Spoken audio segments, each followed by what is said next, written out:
Hello and welcome to the Mawa High School Sports Talk podcast. And today, this has been a very hyped segment for at least a week and a half. 31-minute episode last week, all on trades, the Knicks, and the upcoming NFL draft, which is today at 8 o'clock. But hold your horses. We have a nice 3 to 5 minute segment on the New York Knicks playing, I think, at 6:30 tonight? 7 o'clock tonight. It's at MSG. No, at Portland. In Atlanta.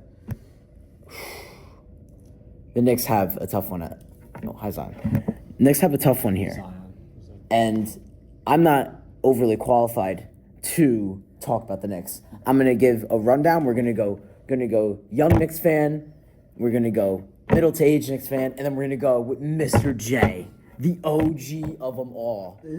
Gonna give him the most realistic and grit Knicks segment of all time here. But first, we're gonna give it to the protege Jankowski here, Steven Jankowski. Please. All right. Okay, I'm Steven Jankowski, and I'm going to be talking about the Knicks for a little bit now. So, I thought about that the C.J. McCollum, we can't let him outside of the arc. He's just going to hit it, and we got to play defense. We can't just walk up to him and just like, oh, you can shoot it. And we can't let that guy's name? Who? On the Hawks? I think the Geuye. I think you pronounce it gay. Goy? No, it's gay. Okay. We can't let him inside the paint because he's gonna dunk it and lay it up. All right, so defense and stop those two guys? Uh-huh. All right. All right. Are they winning tonight? Yes, they are. All right. Steve with absolute incredible ball knowledge with the Knicks here. But we're going to pass it to the man who even requested this segment. We're going to go to the man, the myth, the legend himself, Alexander Shafir. Grace us with your Knicks ball knowledge here. Let me tell you something real quick, Dan. They better win tonight. And I'll tell you why. They better win tonight. Boston is in trouble. I'll tell you why. I've been saying this from the beginning. There was only 2 teams that can handle them. Either Charlotte or Philly. Yep. Philly lost game 1, but they beat them game 2. And now they're in home, Philadelphia. And obviously, if you know Philly fans, they are crazy. They will rip your heart out if they want to. And if the Knicks do win tonight, which they better, and they win the next 3 games, you got to wait and rest. Because I think they're going to go to 7 games, Boston and Philly. And I have to admit, C.J. McCollum, he's an animal. That kid can really shoot. That's 35. He looks young, but the man knows how to play basketball, I tell you. I've never seen anybody play like him before. Give him space and you're done. Okongwu, Jalen Johnson, those 2 are absolute animals. I feel like if the Knicks want to win, though, Jalen Brunson has to pass the ball. That's another thing. Last game, he was hogging it. I have to admit that. That idiot Fat Joe was at the game. The curse. Yes, that's why we lost, first of all. I like that. Yes. But another player that has to step up, I have to say, is the Knicks bench. They were horrible last game. Alvarado had a turnover, I believe. They were they let 10-point advantage. You're the Knicks. Your goal tonight, win again in Atlanta, win in New York, 3 straight games. That's who I have. Go Knicks. The Steve. All right. I like that, Shafir. I like win now and rest. That is the key for these playoffs. I feel like the legs get a little tight. Mr. J has always been talking about the legs getting a little tight on the jump shot. You need win now and rest. But before I pass it back to Steve, who has something to say, we have one more Knicks fan at the table that I forgot to mention in the intro. Our Sports Talk co-president, Kieran Hetzel. Please give us your knowledge. Well, I definitely think that this is definitely going to be a good series, but I think the Knicks have to really lock it in. I feel like resting Brunson and Towns at the same time was honestly very stupid and wasn't necessary at all. Like, they had all these days off. Why would you do that to them? But I think now going into Atlanta, I think it'd be a good game. But I definitely think the Knicks, they better win today. They better take both home games in Atlanta and then move back to the Garden with a 3-1 lead at least. And then let Philly and Boston battle it out. Just as Shafir said, I agree with him. All right, thank you, Kieran. Okay, one last thing to wrap up the Knicks segment here before we get to the OG himself, Mr. J. We're going to, again, go back to the Project and Steve Jankowski here. Steve, what do you got to say? I just want to say that the Knicks have to pound the Hawks at home. If they do, they're going to win the series because then the fans are going to be upset at them, and then the players are going to feel under pressure, and then they're not going to play well, and the Knicks and Jalen Brunson and Cat are just going to pound them and shoot their threes. Brunson's going to hit his mid-rangers and cross them up. The Knicks are just going to win and win and win, and they're going to win the series in 6 games. Just letting you know, there's gonna be more Knicks fans than Hawks fans usually. Yeah, that's usually an issue in Atlanta.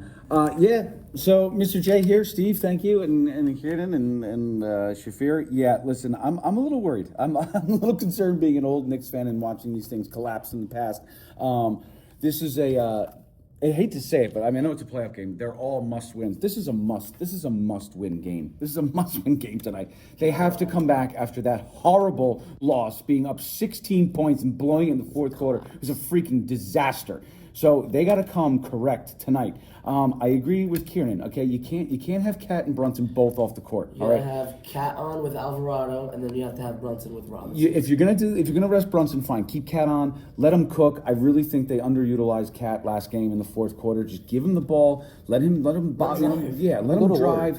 Yeah, let him go to work. There were a couple times too when you're up 16 points and they pass it around and they just hurl up some three. Like, run the clock a little bit. Just play a little bit smarter. But I have a good feeling about tonight that is probably left such a bad taste in their mouth, losing that freaking game, that they're going to come out tonight. I wholeheartedly expect the Knicks to win by like 15 points tonight. Yeah. They need to win this game, and they're going to win by 15 points. Thank you, Mr. J. I believe that our last segment, that before I believe game 2, we said that with Knicks, with the Knicks, it's never star talent. They have a lot of it, but it's about the ethics and the actual teaching of the game to them. Mike Brown is a phenomenal coach. I know that he was assistant before he went to Sacramento with the Warriors. A thing or two about championships. 1,000%. Championships upon championships with this guy. Now, I believe he could do it by himself, and I know he could do it by himself. But the number one thing that the Knicks need to do is to execute. The execution is terrible. The game plan is set in stone. We know what you guys are capable of, and we know what you're going to do, and we know who the ball is going to go to with the game online. We know that every single time. Now, here is what I think needs to happen in order for the Knicks to win the game. They need scoring and efficiency when one of Brunson or Towns is on the bench. Now, both of them cannot be on the bench. I agree with every single one of you here. I think they need more efficiency because somehow, some way, when Towns is on the court and without Brunson, he balls. When Brunson, without Towns on the court, they ball. And that's for one reason why, and I will leave it at this. They are both on-ball scorers. Both of them can really move off ball to an extent, but not elite. All right. We have now transitioning to the messiah of this episode right here. We went from Knicks basketball, but now we're going into just the whole dessert of this episode here, and that is the NFL draft. Now, usually I would take over here, but we got Kieran here who has extensive ball knowledge of this NFL draft. There's mostly Giants fans at this table, and we're only going to be strictly talking about Giants. I talked and predicted correctly about the Dexter Lawrence trade to get into the Giants and the 2 top 10 picks with the Cincinnati Bengals. Now, I'm going to pass the phone over to Kieran. He's going to give you his remarks about the Big Blue fandom and how we should approach this draft. Thanks, Dan. I really feel, I think that's crazy that you predicted the Dexy to the Bengals like that. It was a 1-for-1 trade. I think it was actually a decent deal. It was. I didn't expect it to be a 1-for-1, but look, I'm really happy with having 2 top 10 picks. Now, like Mr. J said last week, the last time we had 2 top 10 picks was Kayvon Thibodeau and Evan Neal. So we just definitely don't want that, and to avoid that, I would not draft a lineman.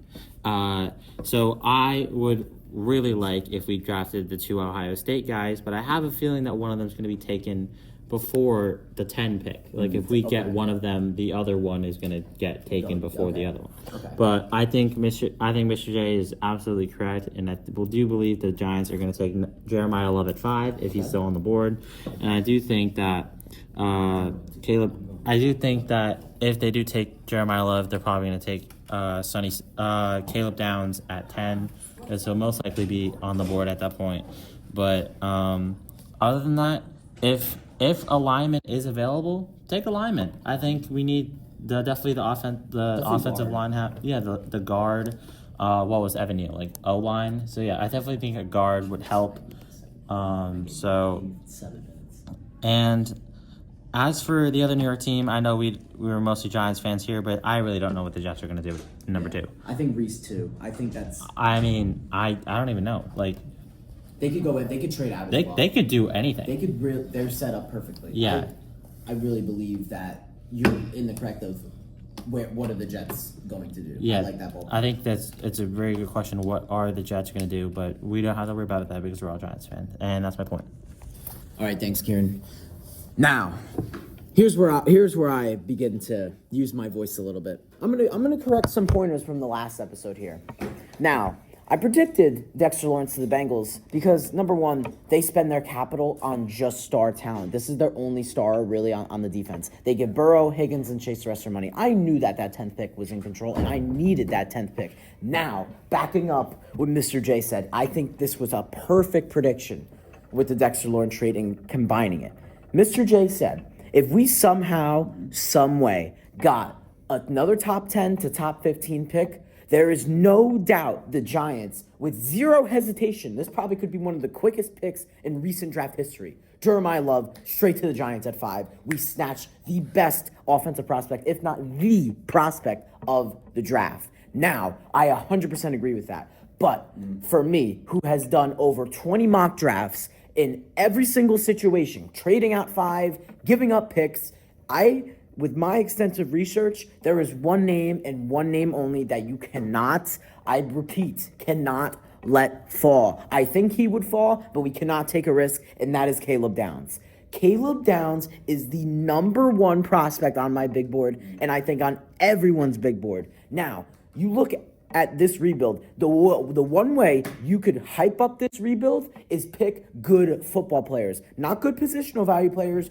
good football players. Now, Caleb Downs, I think, is the best all-around football player in this class. But do you want to take that risk of taking Jeremiah Love at 5 and then getting to 9 or 8 and Downs going to the Saints or the Chiefs? Now, I don't think that would be the case, but it would be quite extensive to see him go 1 pick before the Giants because I think John Harbaugh is in love with Caleb Downs or Jeremiah Love, one of those two. And now, going into like the actual leaks of the draft, everyone knows here at this table that leaks are crazy around this time, especially the hours going to the draft, and it's almost like we have the top 5 set. I said last pod that the draft starts at 4 because I think it would go Mendoza, Reese, Bailey, and then it starts at 4. I think that the Titans could take either one of Styles or Jeremiah Love. That is where this draft starts. I prefer them to go with Styles because I think that would make the decision so much easier. Now, I hope that we don't take 2 sets of the same stone. The only way that I would do that is if it's 2 on defense. Our defense is horrific. I think if you take 2 defensive studs, the defense is in a quick rebuild, and we are back up from there because then we could build it throughout the rest of the draft with a defensive tackle.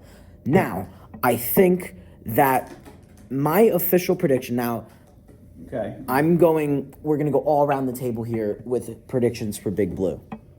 Now, my official prediction for pick 5 and pick 10.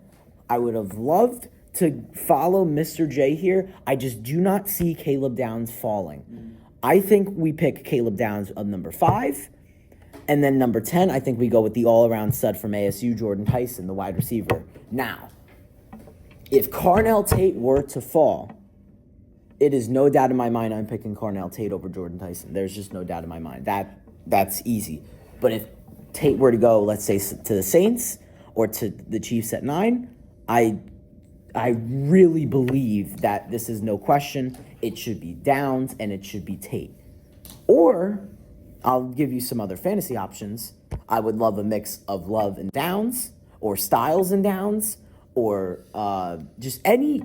You can't mess up. Right. You can't mess up. And it's just, this is the draft where you cannot mess up. You have generational prospects here. You cannot F this up. Now, I'm going to go around the board.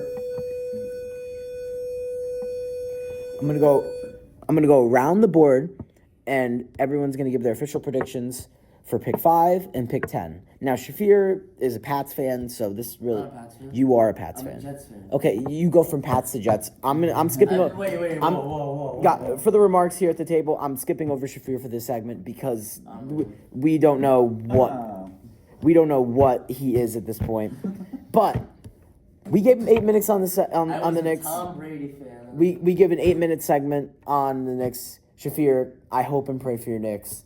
Thank you for coming today, and good luck at tennis. Oh my God. But now that leaves Luke McHugh, the OG Mr.J, and the apprentice Stephen Jankowski of the Jankowski bloodline, the GOAT, the Almighty himself, and Giants suck. and your co-president Daniel Almash still left at the table.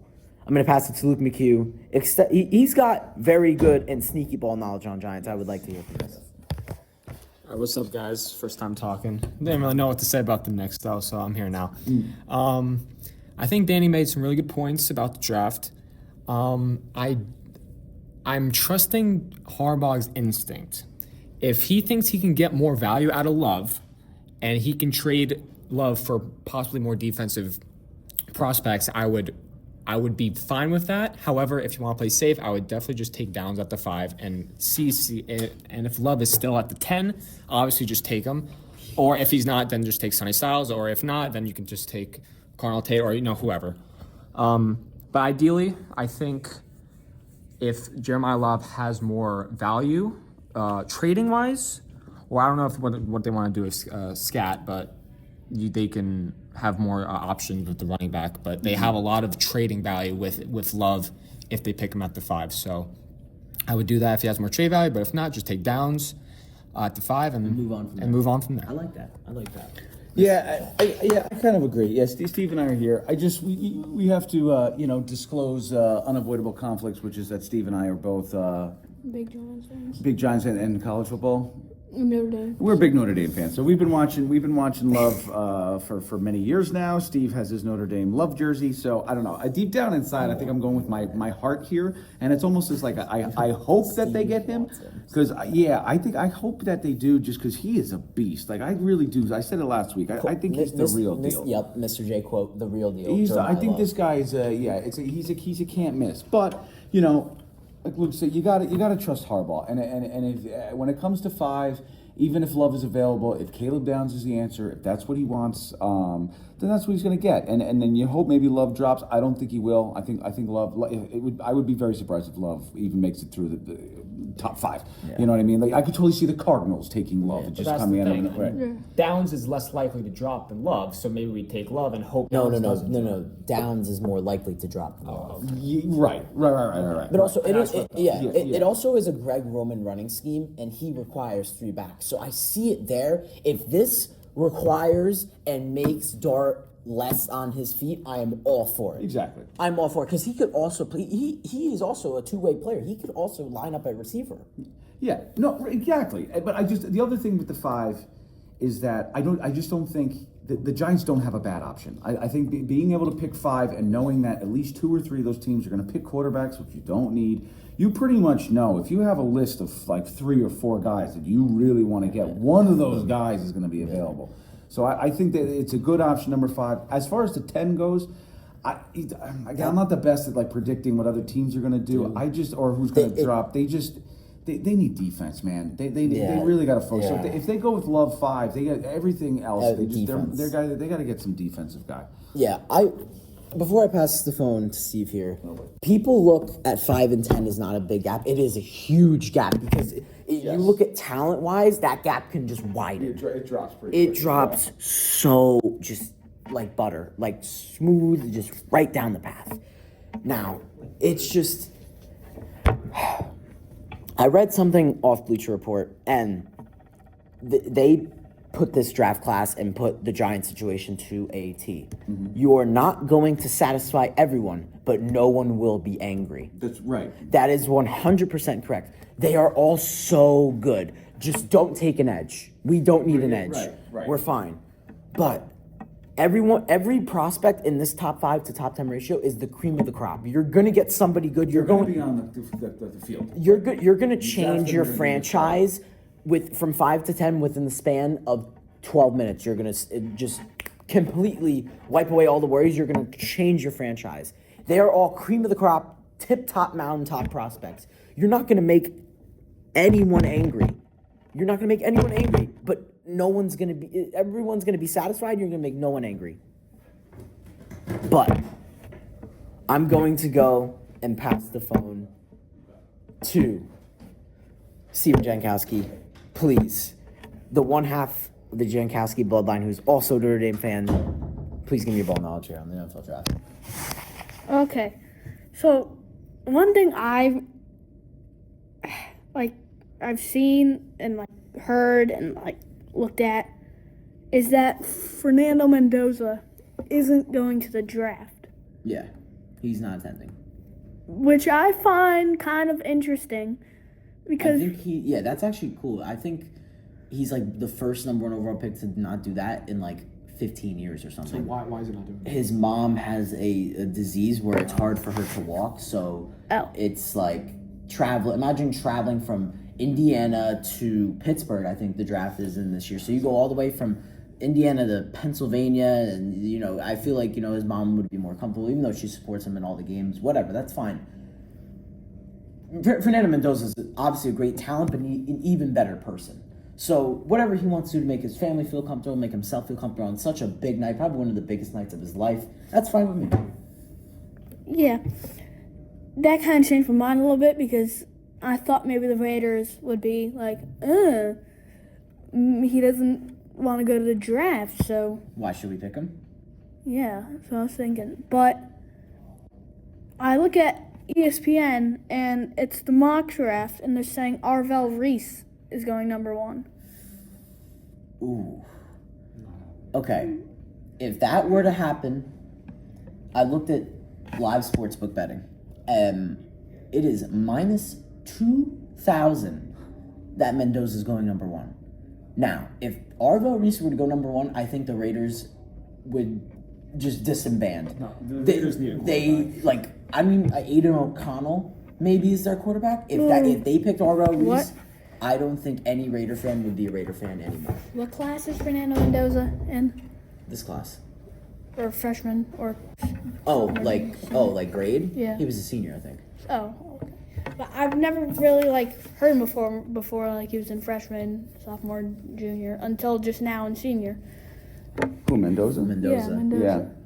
He had a big year, man. Yeah. I don't know. That's why I feel like that. I feel like he's a trap, to be honest with you. Yeah, Steve is saying he's not attending the draft, but I'm that's for his mom because his mom can't really walk. Right. She's a big fan. No, I know. No, I know he's a good kid. He's a good player, but I don't know. I said good player, even better person. Face of the franchise, yes, but also, I don't know. Steve was saying he saw a recent mock drafts having Arvell Reese go number 1. I said if that were to happen, the Raiders would disband. But what else can the Raiders do here? They suck. Yeah. Yeah, I don't think anything, even with the high pick, I don't think anything they can do is really going to make this year anyway. They had a lot of salary cap, or they had a lot of cap space, which is Yeah. fine, but it's going to take a long time. Yeah, Unless, we'll see. Unless Mendoza is the cream of the crop. Which I think, I don't know. I mean, not right away. Maybe. But I know sometimes with these guys, you could see sometimes the college to the NFL. I don't know. Especially under that O-line. Like Tim Tebow. You know what I mean? You see Yeah. these guys that are amazing in college, and then I don't know. It doesn't always transfer. So we'll see. You good? No, I'm not. But who is the Raiders quarterback? Aiden McConnell. Right now. Geno Smith last year. Yeah, But- no one good. No one Yeah, good. so they definitely should pick Mendoza. If they don't, they're screwed, and they're going to be bad for generations. And But who now- do you want for the Giants? Love. You want But- one? Love at 5. But I was kind of thinking that the Cardinals, who do the Cardinals need? I think Because I think they're going to pick Jeremiah Love, and Love is going to be off the table, and Cardinals are going to have him. they might trade out or take Bailey, the edge from Texas. Yeah, Texas. The Cardinals? Yeah. The Cardinals. Okay. But hey, but listen, again, if they take Love, we're not going to get upset. We're not going to break anything because then the Giants, then the decision's kind of made and they're going to get Caleb Downs. Yeah, one of the two. Yeah, but Trust me, Love is an exciting prospect. I would. The Jankowski household is gonna be. It's either gonna Crazy. be. I know. I don't think it would be up in flames because Love would be off the board. I'm buying a jersey. It's the second. The second if he's they get- drafted. It's I'm awesome. getting Love on the back of the jersey. Just the Giants jersey that says Love on it. I can't. I don't want to get too excited. I'm sorry. I haven't had a new Giants jersey since Victor Cruz. So I just have a question. What are we gonna do with Scat if we get Love? Love is gonna go into RB1. Scadaboo is gonna be the third down back, and then you have Tracy, who's just gonna either come in for screens or wide receiver play because he's a former wide receiver at Purdue. That's how I see it split up. Picking Love takes Dart off his feet and makes the offense smoother and just makes it we are going to ground and pound through your team. That we're going to be the most exciting offense in football. and you hope that Scadaboo's 100% at the beginning. You know what I Yes, mean? We don't know 1000%. how that's going to turn out. So yeah, but it might buy him some time. I was thinking, but the Jackson Dart, if we get Jeremiah Love and he just runs and runs, Love is gonna save Dart from getting injured because Dart was out for like 2 or 3 games. Three games. 3 games because of his concussion because he kept running. If we get Love, we're gonna save Dart and save one of the quarterbacks Yeah. of. Yeah, because who's our backup quarterback? Jameis. Yes. Jameis. Famous Jameis. Yeah, we got to keep Dart on the field, and if Love keeps Yeah. Dart on the field, then that's what we got to do. But Jameis can catch the ball too. But with the Saw that Scadaboo, reel of him? some Scadaboo injury, then that screwed over Dart because then he's gonna get injured too because he's just gonna run and then there's Makes sense. All right, that will wrap up the just all-around NFL draft and Knicks segment yet boy. once again. This was overly hyped. It came through. Execution was perfect. Shafir with his Pats and Jets. I don't even know. He's all over the place. Kieran, ball knowledge. Luke, ball knowledge. Steve, ball knowledge. And Mr. J, all ready with the OG ball knowledge. We all know this stuff. Now, we are hoping and praying the Giants don't screw this up. I don't think they will. No, they can't. New season, new coach. energy, new coach, new front office staff. I don't think this cannot go into a whole It's going to be a 180. good night. It's going to be a great They're night. They're going to kill the draft. The Knicks are going to win. I think license plate guy's head is going to explode because we're just going to be awesome and happy thoughts. We're going to have great Giants draft. The Knicks are going to win. The Mets are going to win. And the Yanks are going to beat the Red Sox. Boom. And the Mets have beat their very unfortunate 12-game losing streak. the new streak starts. The new tonight. streak starts. Soto back. Bichette maybe hitting. Lindor out, so maybe the Mets are going to be better without Lindor. Probably. Pitching staff maybe goes Devin Williams. Devin Williams does not blow the we don't game. say that name anymore. Yeah, maybe Luke Weaver is the savior of Flushing, Queens. Now, we will see you next week, either Tuesday or Thursday, for a Giants NFL draft review and a Knicks series review. We will get that all in sent. That will be another 25 to 30-minute episode with Shafir running his mouth everywhere. Now, we are the Mawa High School Sports Talk Club, and we are signing out. Peace.